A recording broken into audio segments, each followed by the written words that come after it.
አቢ ሎሬን ሄንሰል እና ብሪትኒ ሊን ሄንሰል በ1990 ዓመተ ምህረት መጋቢት 7 ቀን በአብረቅራቂዋና በውቧ በአሜሪካዋ ግዛት ሚኒሶታ ውስጥ ተወለዱ።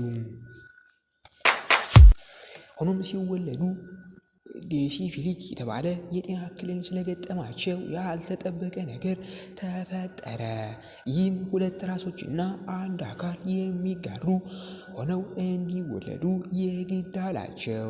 ነገር ግን እስካሁን ያልተፈታው ሚስጥር ሁለት ራሶች ኖሯቸው የተለያየ እሳቤ እያሰቡ አንድ አካል መጋራታቸው አጃኢብ ነው።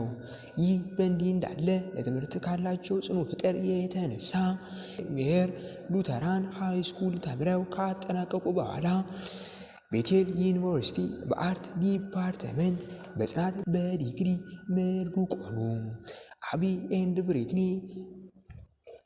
አብረው መኪና ይነዳሉ፣ በጋራ ፒያኖ ይጫወታሉ።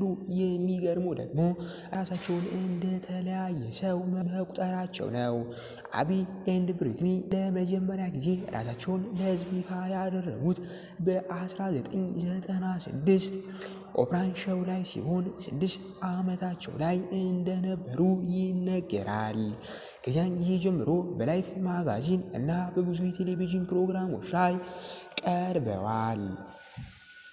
አሁን ያሉበት ሁኔታ አቢ ኤንድ ብሪትኒ ጆስ ቢሊንግ ከተባለ ነርስና የአሜሪካ ወታደር ከነበረ ሰው ጋር በትዳር አንድ ሆነው ልጅም መውለዳቸው ይነገራል።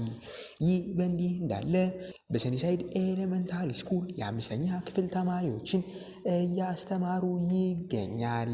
ሆኖም አቢ በሂሳብና በሳይንስ ጎበዝ ስትሆን ብሪትኒ ደግሞ ሂሳብ በንባብ ትምህርት የራሷ ክህሎት እንዳላት ትናገራለች።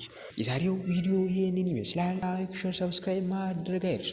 እንዲሁም እንደነኛ አይነት አስገራሚና ቁም ነገር አዘል ቪዲዮዎች እንዲደርሳችሁ ላይክ፣ ሼር፣ ሰብስክራይብ ማድረጋችሁን አትርሱም። የዛሬው ይህንን ይመስል ነበር። በቀጣይ አስገራሚ ቪዲዮ እስክንገናኝ ሰላም።